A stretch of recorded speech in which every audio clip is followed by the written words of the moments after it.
오늘 하나님께서 우리에게 주시는 말씀은 열왕기상 8장 1절에서 11절입니다.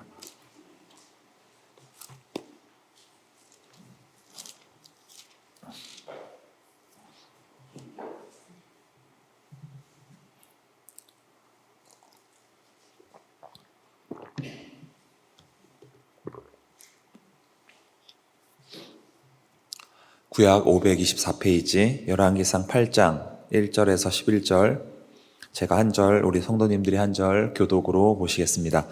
제가 먼저 읽겠습니다. 이에 솔로몬이 여호와의 언약궤를 다윗성 곧 시온에서 메어 올리고자 하여 이스라엘 장로와 모든 지파의 우두머리 곧 이스라엘 자손의 족장들을 예루살렘에 있는 자기에게로 소집하니,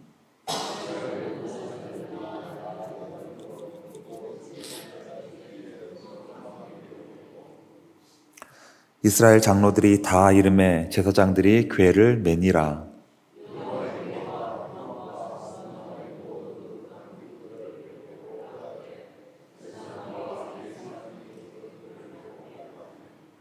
솔로몬 왕과 그 앞에 모인 이스라엘 회중이 그와 함께 그 궤 앞에 있어 양과 소로 제사를 지냈으니 그 수가 많아 기록할 수도 없고 셀 수도 없었더라.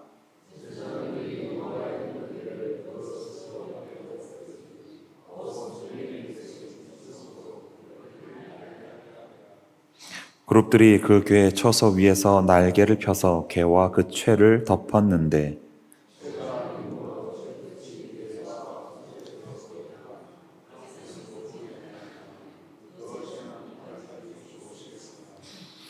그 궤 안에는 두 돌판 외에 아무것도 없으니 이것은 이스라엘 자손이 애굽 땅에서 나온 후 여호와께서 저희와 언약을 맺으실 때에 모세가 호렙에서 그 안에 넣은 것이더라.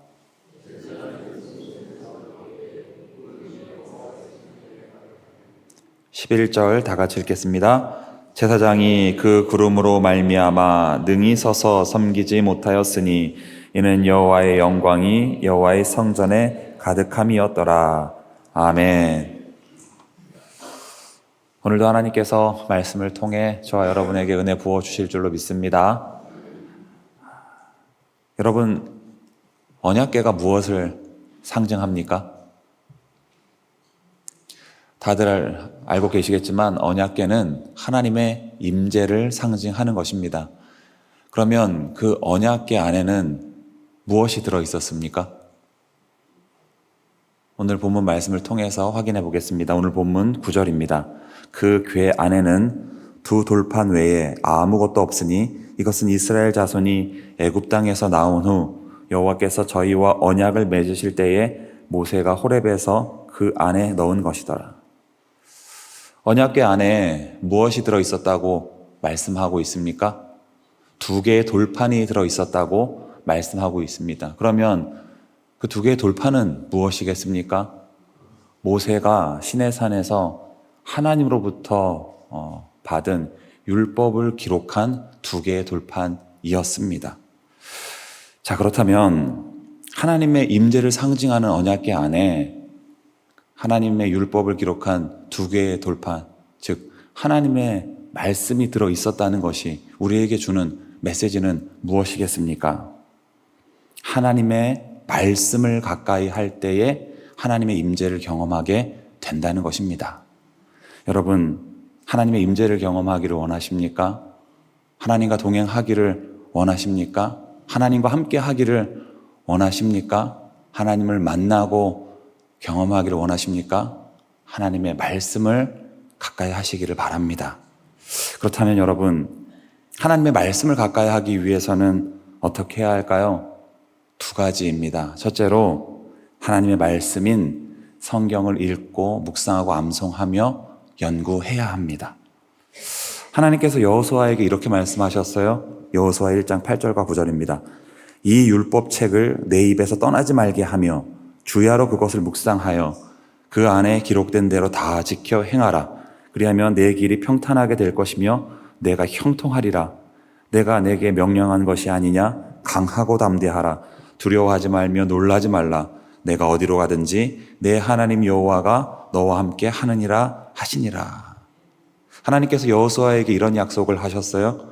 내가 어디로 가든지 내 하나님 여호와가 너와 함께 하느니라. 그런데 이 약속이 성립하기 위해서는 전제 조건이 있습니다. 그 전제 조건이 무엇이었습니까? 이 율법책을 내 입에서 떠나지 말게 하며 주야로 그것을 묵상하여. 그러니까 하나님의 말씀인 성경을 읽고 묵상하고 암송하며 연구할 때에 하나님의 임재를 경험하게 된다는 것입니다. 하나님께서 여호수아에게 지금 이 말씀, 이 약속을 하고 있는 것입니다. 바울이 복음을 전하다가 로마 감옥에 투옥이 되었습니다. 바울은 로마 감옥에서 디모데에게 다음과 같은 편지를 썼습니다. 편지를 보냈습니다. 디모데후서 4장 13절입니다. 내가 올 때에 내가 들어와 가보의 집에 둔 겉옷을 가지고 오고 또 책은 특별히 가죽 종이에 쓴 것을 가져오라. 바울이 감옥에 갇혔을 때에 필요한 것이 얼마나 많았겠습니까? 그런데 바울은 디모데에게 이것을 가져오라고 말합니다. 이것이 무엇입니까? 가죽 종이에 쓴 것. 성경을 가지고 오라고 말합니다. 여러분, 이걸 통해서 우리가 알 수 있는 것이 무엇입니까? 바울은 말씀을 가장 중요하게 여기는, 말씀을 가장 귀하게 여기는 말씀의 사람이었던 거예요.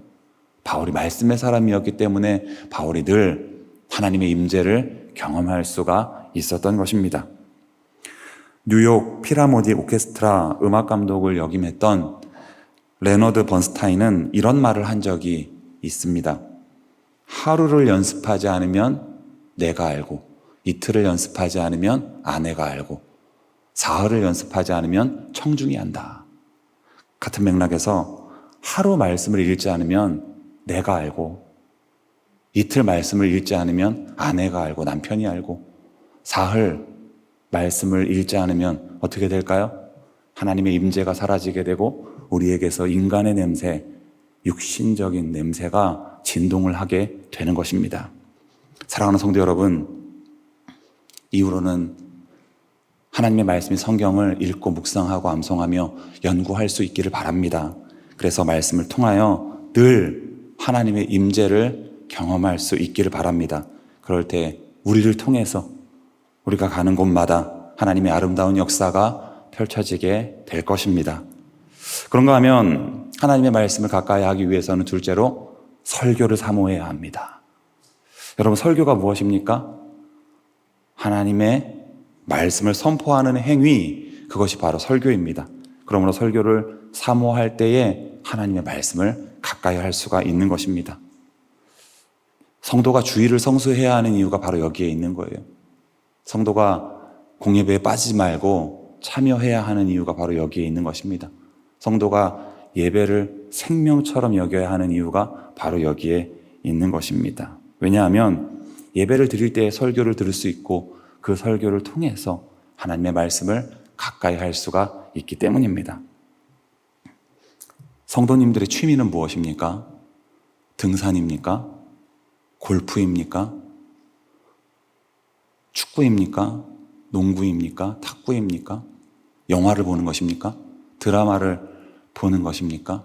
카페에 가는 것입니까? 쇼핑을 하는 것입니까? 다 좋은 취미입니다. 저에게도 그러한 취미가 있습니다. 그런데 여러분, 취미 중에 가장 고상한 취미가 있습니다. 뭘까요? 가장 고상한 취미가 뭘까요? 명설교가들의 설교를 듣는 것입니다. 명설교가들의 설교를 읽는 것입니다. 여러분 알고 계세요? 명설교가들의 설교는 전집으로 나와 있어요.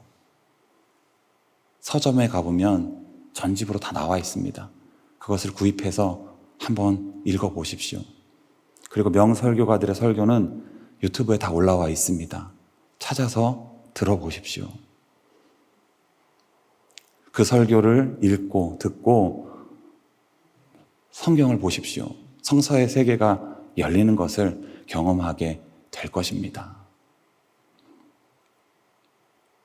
사랑하는 성도 여러분, 이후로는 설교를 통하여 늘 하나님의 임재를 경험할 수 있기를 바랍니다. 그럴 때 우리를 통해 우리가 가는 곳마다 하나님의 아름다운 역사가 펼쳐지게 될 것입니다. 하나님은 오늘 본문을 통해서 저와 여러분에게 이 귀한 메시지를 주고 있는 것입니다.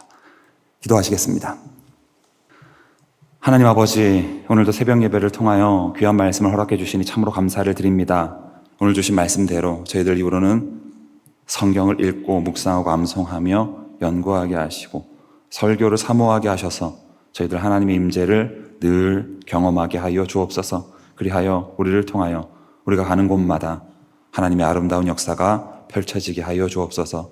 오늘도 귀한 말씀 허락해 주신 것 다시 한번 감사드리며 이 모든 말씀 우리 주 예수 그리스도의 이름으로 기도드리옵나이다. 아멘.